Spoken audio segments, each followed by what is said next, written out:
Hello दोस्तों, स्वागत है आपका इनोवेटिव शिक्षा में। मैं आपके लिए लेकर आया हूं क्लास 10th मैथमेटिक्स की एक सीरीज, जिसमें मैं आपको बताऊंगा हर एक चैप्टर्स के बारे में डिटेल में। तो चलिए स्टार्ट करते हैं आज का वीडियो और समझते हैं और जानते हैं एक नए चैप्टर के बारे में, उसके टॉपिक्स के बारे में, उनके क्वेश्चंस के बारे में। So let's start the video. Hello दोस्तों, स्वागत है आपका इनोवेटिव शिक्षा में। जैसा कि आपको पता है कि मैंने आपके लिए स्टार्ट किया है क्लास 10th मैथमेटिक्स का एक सीरीज, जिसमें हम हर एक चैप्टर्स को डिटेल में डिस्कस कर रहे हैं। इसी में क्लास 10th का जो थर्ड चैप्टर है pair of linear equation in two variables, उसके बारे में हम डिस्कस कर रहे हैं। तो मैंने लास्ट वीडियो में कुछ टॉपिक्स डिस्कस किए थे कि linear equation in one variable होता है क्या है, टू वेरिएबल क्या होता है। तो उसी क्रम में आज हम आगे बढ़ेंगे और सीखेंगे कि pair of linear equation in two variable क्या होता है। तो चलिए पहले डिस्कस कर लेते हैं कि आज के इस वीडियो में क्या क्या हम डिस्कस करने वाले हैं या फिर क्या क्या पढ़ने वाले हैं। तो आज की इस वीडियो में मैं सबसे पहले आपको बताऊँगा कि pair of linear equation in two variable क्या होता है। ठीक है, मैंने आपको लीनियर इक्वेशंस बता दिए हैं हर एक टाइप के। आज बताऊंगा पेयर में कि pair of linear equation in two variable क्या होता है। उसके बाद मैं बताऊंगा कि सॉल्यूशन क्या होता है और सॉल्यूशन वन वेरिएबल के कैसे फाइंड करते हैं, सॉल्यूशन टू वेरिएबल्स के कैसे फाइंड करते हैं, फिर क्या होता है सॉल्यूशन। ऐसे ही solution of pair of linear equation in two variables के बारे में समझेंगे। तो चलिए स्टार्ट करते हैं आज का वीडियो, जिसमें हम पहला टॉपिक है वो pair of linear equation in two variables का है। तो आज की वीडियो में जो पहला टॉपिक है वो है pair of linear equation in two variable. Last video में मैंने आपको बताया था कि linear equation in two variable का स्टैंडर्ड फॉर्म। अगर आपने वो वीडियो नहीं देखा तो आप जाके देख सकते हैं। जो पहला है इक्वेशन वो है ax plus b y plus c equal to 0। ये मैंने बताया था आपको लास्ट वीडियो में, standard form of linear equation in two variable. अगर इसी इक्वेशन को एक और बार लिखा जाए but real number constants change करके, तो फिर क्या मिलेगा standard form a1x plus b1y plus c1 equal to 0। एक इक्वेशन हो गया। दूसरा equation a2x plus b2y plus c2 equal to 0। ये रहा दूसरा इक्वेशन। अब इन दोनों को साथ में क्या कहेंगे, क्योंकि अब हमारे पास दो इक्वेशंस आ गए तो दो को हमेशा क्या कहते हैं, पेयर कहते हैं। मतलब ये क्या हो गया, ये जो दोनों इक्वेशन होगा वो हो गया pair of linear equation in two variable. ठीक है, तो दो इक्वेशंस को जब हम साथ में लिखते हैं तो उनको क्या कहा जाता है, pair of linear equation in two variable. ठीक है, तो ये रहा स्टैंडर्ड फॉर्म भी। ठीक है, स्टैंडर्ड फॉर्म या फिर general form of pair of linear equation in two variable यही है। a1x plus b1y plus c1 equal to 0 पहला equation, a2x plus b2y plus c2 equal to 0 दूसरा इक्वेशन। यहाँ पे x और y क्या है, वेरिएबल्स हैं। ठीक है, वो पहले से पता है। और मैंने आपको बताया था लास्ट वीडियो में कि ये जो a1 होता है और b1 होता है, मतलब वहाँ पे a और b बताया था कि वो साथ में जीरो नहीं हो सकते। ठीक है, तो साथ में जीरो नहीं हो सकते, इसके बारे में मैंने बताया था कि इस चीज़ को लिखा जाता है a square plus b square is not equal to 0। ठीक है, इसका मतलब ये हुआ कि यहाँ पे क्या होगा, a1 square plus b1 square is not equal to 0। और दूसरे इक्वेशन में x और y वेरिएबल्स है और साथ में a2 square plus b2 square is not equal to 0। ठीक है, इसका मतलब a2 और b2 साथ में जीरो नहीं हो सकते। उसका मैथमेटिकल स्टेटमेंट क्या है, तो ये स्टेटमेंट है दूसरे इक्वेशन का और ये स्टेटमेंट है पहले इक्वेशन का। और a1 b1 c1 क्या होता है, रियल नंबर कांस्टेंट। मैंने बताया था लास्ट वीडियो में भी, यहाँ पे भी a2 b2 c2 are real number constants. मतलब a1 b1 c1 a2 b2 c2 की वैल्यूज आप कुछ भी रख सकते हैं रियल नंबर्स में। तो चलिए कुछ एग्जांपल समझते हैं इसी स्टैंडर्ड फॉर्म को देख के। तो क्या एग्जांपल्स होंगे, तो अगर मैं a1 की जगह पे 5 रख देता हूँ तो 5x होगा, प्लस b1 की जगह पे 3 रख देता हूँ तो 3y, और c1 की जगह पे 9 रख देता हूँ तो ये इक्वेशन मिल के आ जाएगा। ठीक है, ऐसे ही दूसरे इक्वेशन में a2 की जगह पे 7x, ठीक है, b2 की जगह पे अगर मैं 3 रख देता हूँ तो 3y, और c2 की जगह पे 11 रख दूंगा तो क्या मिलेगा, ये दूसरा इक्वेशन मिल जाएगा। ठीक है, तो ये क्या कहलाएगा, pair of linear equation in two variable कहलाएगा। अगर आप a1 b1 c1 a2 b2 c2 की वैल्यू बदलते जाएंगे तो आपको नए नए इक्वेशंस मिलते जाएंगे और उन सभी इक्वेशंस को क्या कहेंगे, pair of linear equation in two variables ही कहेंगे। ठीक है, चलिए आगे बढ़ते हैं। एग्जाम्पल मैंने आपको बता दिया कि कैसे एग्जाम्पल लिखना है। Values of variables, sorry a1 b1 c1 a2 b2 c2 की वैल्यूज चेंज करते जाएंगे। जैसे कि मैं आपको एक और एग्जांपल दे देता हूँ। 5x a1 की वैल्यू 5 प्लस b1 की वैल्यू मैं -3 ले लेता हूँ और y प्लस 8 इक्वल टू 0। ये पहला इक्वेशन हो गया। दूसरे इक्वेशन में a1 की जगह a2 की जगह पे मैं -7 ले लेता हूँ तो -7x हो जाएगा, फिर माइनस प्लस -4y ये हो सकता है, फिर -8 इक्वल्स टू 0। ठीक है, ये भी क्या है, ये दोनों भी pair of linear equation in two variable है। अगर आप इसको सिंप्लीफाई करें तो इक्वेशन कुछ इस फॉर्म में आएगा 5x - 3y + 8 इक्वल्स टू 0। ये पहला इक्वेशन हो जाएगा, -7x - 4y - 8 इक्वल्स टू 0 ये दूसरा इक्वेशन हो जाएगा। ठीक है, ये क्या कहलाएगा, simplest pair of linear equation in two variables. बढ़ते हैं आगे, देखते हैं अब क्या नया टॉपिक है, सॉल्यूशन ऑफ लीनियर इक्वेशंस। अब सॉल्यूशन क्या होता है, तो पहले डेफिनेशन देख लीजिए, वैल्यू ऑफ वेरिएबल, वेरिएबल की वैल्यू जिससे क्या हो, कोई भी इक्वेशन, कैसा इक्वेशन, कोई सा भी इक्वेशन चाहे वो लीनियर हो या फिर लीनियर ना हो, वो सेटिस्फाई होता है तो उसको क्या कहते हैं, वो जो वैल्यू ऑफ वेरिएबल्स होता है वही क्या कहलाता है, सॉल्यूशन कहलाता है। एग्जाम्पल से समझते हैं, with the help of solution of linear equation in one variable, clear हो जाएगा आपको। देखिए, मैं एक इक्वेशन लेता हूँ linear equation in one variable में। क्या इक्वेशन है, 2x + 3 = 11। अब यहाँ पे आपको x की वो वैल्यू ढूंढनी है जिससे क्या हो जाए, लेफ्ट हैंड साइड और राइट हैंड साइड इक्वल हो जाए। ठीक है, तो वो x की वैल्यू कैसे ढूंढते हैं, चलिए पुट करके देखते हैं x की अलग अलग वैल्यूज़ लेकर। तो अगर x की वैल्यू 1 लेते हैं तो लेफ्ट हैंड साइड क्या हुआ, 2x + 3, 2x की वैल्यू कितनी है 1 + 3, तो 2 1 2 + 3 = 5। मतलब x की वैल्यू 1 रखने पे RHS की वैल्यू 11 नहीं मिल रहा है। ठीक है, इसका मतलब x = 1 सॉल्यूशन नहीं है। कोई और वैल्यू रख के चेक करते हैं, x = 4 रखते हैं, तो x = 4 रखेंगे तो LHS क्या हो जाएगा, LHS हो जाएगा 2 × 4 + 3, मतलब 8 + 3, 8 + 3 11, और वो इक्वल हो गया किसके, RHS के। मतलब x की वैल्यू क्या है, x की वैल्यू 4 रखने पे लेफ्ट हैंड साइड और राइट हैंड साइड की जो वैल्यूज़ हैं वो इक्वल आ गई, और कितनी कितनी आ गई, 11 आ गई। मतलब ये जो x की वैल्यू है 4, यही क्या है, सॉल्यूशन है, जिसको हम और क्या कह देते हैं, रूट भी कह देते हैं। ठीक है, इनका दो नाम है, सॉल्यूशन कह लीजिए या फिर रूट कह लीजिए, दोनों एक ही बात है। ठीक, तो ये होता है सॉल्यूशन। अब इसी को डेफिनेशन में कन्वर्ट करते हैं, तो वैल्यू ऑफ वेरिएबल्स, जैसा कि मैंने बताया था ऊपर ही कि वैल्यू ऑफ वेरिएबल्स, तो यहाँ पे वेरिएबल क्या है, x है, तो value of variables x eight which linear equation in one variables ax + b = 0 is satisfied. ठीक है, x की वो वैल्यू जिससे क्या हो, लीनियर इक्वेशन सेटिस्फाई हो जाए। सेटिस्फाई होने का मतलब है लेफ्ट हैंड साइड और राइट हैंड साइड की वैल्यू सेम आ जाए, उसको कहते हैं सेटिस्फाई होना। ठीक है, और जिस वैल्यू पे आती है वो सेटिस्फाई होता है, उस वैल्यू को कहते हैं सॉल्यूशन या फिर रूट। अब इस इक्वेशन में 2x + 3 = 11। अब इस इक्वेशन में क्या है, इस इक्वेशन का सॉल्यूशन क्या आया था, तो इस इक्वेशन का सॉल्यूशन जब हमने सॉल्व किया था वो आया था x = 4, क्योंकि x की वैल्यू 4 रखने पे ही लेफ्ट हैंड साइड भी 11 आया था और राइट हैंड साइड तो पहले से 11 है।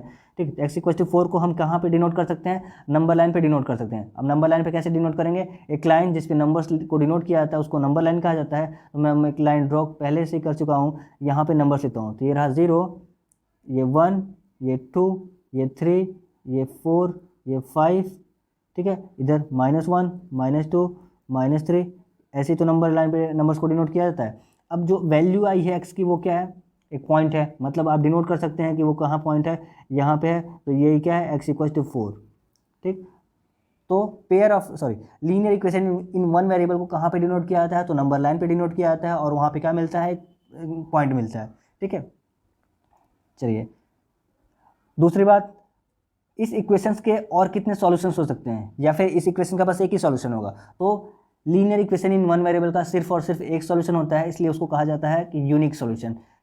क्यों, क्योंकि आप x की कोई सी भी वैल्यू लेंगे x के अलावा, 4 के अलावा, तो क्या आएगा, कभी भी इक्वल नहीं आएगा। आप चेक कर सकते हैं x की अलग अलग वैल्यू लेके 4 के अलावा किसी भी वैल्यू पे लेफ्ट हैंड साइड और राइट हैंड साइड इक्वल नहीं आएगा। ठीक है, इसी वजह से क्या कहते हैं कि linear equation in one variable का यूनिक सॉल्यूशन होता है, मतलब ओनली वन सॉल्यूशन होता है। ठीक है, चलिए आगे बढ़ते हैं। अब बात करते हैं solution of linear equation in two variables की। अगर आपके पास दो वेरिएबल्स वाले इक्वेशंस हैं, और कैसे इक्वेशंस, लीनियर इक्वेशंस हैं, तो उनको कैसे सॉल्व करेंगे, तो मैं पहला एग्जांपल ले रहा हूँ, x + y = 10, x + y = 10। इस एग्जांपल को सॉल्व करते हैं और देखते हैं कि क्या क्या ऑब्जर्वेशंस मिल रहा है। तो x की वैल्यू 1 ले लेते हैं, y की वैल्यू 9 ले लेते हैं, ठीक है। तो लेफ्ट हैंड साइड क्या होगा, लेफ्ट हैंड साइड हो जाएगा 1 + 9, कितना आया, 10 आया, ठीक है। राइट हैंड साइड पहले से 10 है, मतलब मिल गया left hand side equal to right hand side 10 = 10। इसका मतलब ये हुआ कि x की वैल्यू 1 और y की वैल्यू 9 लेने पे क्या आ रहा है, ये जो इक्वेशन है वो सेटिस्फाई हो जा रहा है, मतलब लेफ्ट हैंड साइड और राइट हैंड साइड इक्वल हो गया। इसका मतलब ये x की वैल्यू 1 y की वैल्यू 9 ये क्या है, सॉल्यूशन है इसका, इस linear equation in two variable का। अब linear equation in two variable को सॉल्यूशन को हम लिखते हैं ऑर्डर्ड पेयर के फॉर्म में, ऑर्डर्ड पेयर के फॉर्म में। और ऑर्डर पेयर किस फॉर्म में लिखा जाता है, जो वेरिएबल्स होते हैं उनको हम ऑर्डर में लिखते हैं, एक्स और वाई, और एक्स की जो वैल्यू आई हुई है उसको लिखते हैं 1 और जो वाई की वैल्यू है 9। तो ये क्या है, एक्स वाई मतलब 1 9 is the solution of this linear equation in two variable. Similarly we can consider this equation, इस इक्वेशन का भी सॉल्यूशन हम फाइंड कर सकते हैं इसी मेथड से। कैसे, चलिए करके देखते हैं। अगर एक्स की वैल्यू 1 लेंगे तो लेफ्ट हैंड साइड कितना आएगा, चेक करते हैं, 2 × 1 माइनस, और y की वैल्यू भी लेनी पड़ेगी, y की वैल्यू 1 ले लेते हैं, तो 2 × 1 - 1 = 2 - 1 = 1, ठीक है। इसका मतलब x और y की वैल्यू 1 1 लेने पे लेफ्ट हैंड साइड कितना आ रहा है, 1 आ रहा है, और राइट हैंड साइड कितना है, 3 है, मतलब x और y की वैल्यू 1 1 वो सॉल्यूशन नहीं होगा, ठीक है। 1 1 इज़ नॉट द सॉल्यूशन, क्यों, क्योंकि ये इक्वेशन को सेटिस्फाई नहीं कर रहा है। चलिए कोई और वैल्यू लेके चेक करते हैं। तो मान लीजिए कि मैंने लिया है x की वैल्यू को 2 और y की वैल्यू को 1, LHS कितना हो जाएगा, 2 × 2 माइनस y की वैल्यू है 1, 2 2 जा 4 - 1 = 3, और RHS भी आपको 3 दिख रहा है, मतलब LHS की वैल्यू भी 3 आई और RHS की वैल्यू भी 3 आई। अब वो कौन सी वैल्यू पे आई है, x की वैल्यू 2 पे और y की वैल्यू 1 पे। इसका मतलब x की वैल्यू 2 और y की वैल्यू 1, ये क्या है, सॉल्यूशन है किसका, इस linear equation in two variable का, ठीक है। मतलब x y = 2 1 is the solution of given linear equation in two variable. समझ आया, चलिए एक चीज़ और बता देता हूँ। अब जो linear equation in two variable है उसका कितना सॉल्यूशन हो सकता है, 1 2 या फिर बहुत सारे। तो इसका आंसर है इनफाइनाइटली मेनी सॉल्यूशन, मतलब बहुत सारे सॉल्यूशन हो सकते हैं जिनको हम फाइंड ही नहीं कर सकते, ठीक है। अब कैसे वेरीफाई कर लेते हैं इस एग्जांपल के हेल्प से। x + y = 10, जैसा कि आपने अभी लिया था x = 1 y = 9, तो आया था इक्वेशन 10 = 10, मतलब लेफ्ट हैंड साइड की वैल्यू भी 10 और राइट हैंड साइड तो ऑलरेडी 10 है। अगर x की वैल्यू 2 ले लेते हैं और y की वैल्यू 8 लेते हैं तो भी क्या आएगा, 10 = 10 ही आएगा, ठीक है। x की वैल्यू 2 और y की वैल्यू 8 तो 10 आएगा, और राइट हैंड साइड पहले से 10 है। अगर x की वैल्यू 3 लेते हैं और y की वैल्यू 7 लेते हैं तो भी क्या आएगा, 10 = 10 आ रहा है। ऐसे ही x की वैल्यू 4 लेंगे, y की वैल्यू 6 लेंगे तो भी क्या आएगा, 10 = 10 आएगा। इस तरीके से हम x और y की बहुत सारी वैल्यूज़ ले सकते हैं। इसका मतलब ये पता चल रहा है कि x और y की वैल्यू बहुत सारी हो सकती हैं, मतलब एक pair of linear equation in two variables के इनफाइनाइटली मेनी सॉल्यूशंस हो सकते हैं, इनफाइनाइटली मेनी सॉल्यूशंस हो सकते हैं, मतलब x और y की बहुत सारी वैल्यूज हो सकती हैं जिनको पुट करने पे 10 आ सकता है, ठीक है। इनफाइनाइटली मेनी सॉल्यूशंस, ठीक। अब इनका ग्राफ कैसा होता है, इनको लीनियर इक्वेशन क्यों कहा जाता है। अब लीनियर इक्वेशन इसलिए कहा जाता है क्योंकि इनका जब हम ग्राफ ड्रॉ करेंगे तो एक लाइन मिलेगा। कैसे मिलेगा, चलिए ग्राफ ड्रॉ करके देखते हैं। मैं कोई और इक्वेशन लेता हूँ, जैसे ये रहा 2x - y = 3, ये एक इक्वेशन है। इनका ग्राफ ड्रॉ करके देखते हैं कि एक लाइन मिलता है कि नहीं मिलता, और अगर मिलता है तो कैसे मिलता है। तो आपने लास्ट क्लास में, मतलब क्लास 9 में पढ़ा होगा कि ग्राफ कैसे ड्रॉ करते हैं, फिर भी मैं रिकॉल करवाता हूँ। देखिए ये रहा इक्वेशन, इसके लिए आपको एक टेबल बनाना पड़ेगा। टेबल में x और y की डिफरेंट वैल्यूज़ फाइंड करनी है। तो आपके पास ऑप्शन है कि x की कोई वैल्यूज़ पुट करते जाइए, y की वैल्यूज़ मिलती जाएगी, या फिर दूसरा ऑप्शन है कि y की वैल्यूज़ अपने मन से पुट करते जाइए, x की वैल्यूज़ मिलती जाएंगी, ठीक है। तो मैं काम करता हूँ, x की वैल्यू को पुट करता हूँ। तो x की वैल्यू अगर मैं 0 लूँगा इस इक्वेशन में, तो 2 × 0 - y = 3, ठीक है, यानी कि 0 - y = 3, y = -3 मिल जाएगा। तो x की वैल्यू 0 लेने पर y की वैल्यू -3 मिल गया। ऐसे ही कोई और एक्स की कोई और वैल्यू लेते हैं, तो एक्स की वैल्यू अगर 1 लेते हैं, एक्स की वैल्यू 1 लेने पे क्या आएगा, एक्स की वैल्यू 1 लेने पे 2 into 1 minus y equals to 3, इसका मतलब 2 minus 3 equals to y, y equals to -1, ठीक है, -1 मिल रहा है, माइनस एक्स की वैल्यू 1 लेने पे वाई की वैल्यू -1 मिल गया। अब इनको ग्राफ पे प्लॉट करते हैं, यहाँ से पॉइंट क्या क्या मिल गया या फिर ऑर्डर पेयर क्या क्या मिल गया, एक्स वाई इक्वल टू 0 -3 और दूसरा 1, -1। ऑर्डर पेयर में पहले हम एक्स की वैल्यू को लिखते हैं, फिर वाई की वैल्यू को लिखते हैं। अब हम इसको ग्राफ पे प्लॉट करते हैं, ठीक है। तो ये रहा कार्टेशियन प्लेन। कार्टेशियन प्लेन क्या होता है, जब भी हम किसी प्लेन को 4 इक्वल पार्ट में डिवाइड करते हैं तो वो जो प्लेन बन के आता है वही क्या कहलाता है, कार्टेशियन प्लेन कहलाता है, ठीक है। तो इस प्लेन पे आपको एक्स एक्सिस और वाई एक्सिस दिख रहा है, यही क्या कहलाता है, कार्टेशियन प्लेन, क्योंकि ये 4 पार्ट में डिवाइड हो रखा है, पहला, दूसरा, तीसरा, चौथा, ठीक है। फिलहाल आपको ग्राफ बनाना है तो ग्राफ बनाते हैं, 1 2 3 4, 1 2 3 4, 1 2 3 4। आपको यूनिट डिजिट अच्छे से लेना है, स्केल का मेजरमेंट लेके। तो ये रहा -1 -2 -3, 1 2 3 4, -1 -2 -3 -4 और 1 2 3 4। तो अब पॉइंट देखिए क्या है, 0 -3, ये रहा 0 -3। तो एक्स एक्सिस पे 0 जाना है, एक्स एक्सिस पे 0 और वाई एक्सिस पे -3 कहाँ है, तो नेगेटिव एक्स वाई एक्सिस की साइड में है। अब तो एक पॉइंट तो ये मिल गया 0, -3, दूसरा पॉइंट क्या है 1, -1, मतलब एक्स एक्सिस पे 1 और वाई एक्सिस पे -1। तो ये रहा, ये पॉइंट क्या है 1, -1 है। इन दोनों पॉइंट को मिलाने पे क्या मिल रहा है, एक लाइन मिल रहा है, ठीक है। तो यही लाइन क्या कहलाता है, यही लाइन कहलाता है इस इक्वेशन का ग्राफ, ठीक। अब इस लाइन पे कितने सारे पॉइंट्स मौजूद होंगे, तो एक लाइन पे आपको पता है कि इनफाइनाइटली मेनी पॉइंट्स होते हैं, तो इस लाइन पे जितने भी पॉइंट्स होंगे वो सब के सब क्या होंगे, वो सॉल्यूशंस होंगे इस लीनियर इक्वेशन इन 2 वेरिएबल की, क्योंकि इससे भी तो लाइन ही बन रहा है। इस पे जितने भी पॉइंट्स होंगे वो क्या कर रहे होंगे, इस इक्वेशन को सेटिस्फाई कर रहे होंगे, मतलब इस लाइन पे जितने भी पॉइंट मौजूद होंगे उनको जब यहाँ पे पुट किया जाएगा तो लेफ्ट हैंड साइड और राइट हैंड साइड की वैल्यू इक्वल हो जाएगी। इसका मतलब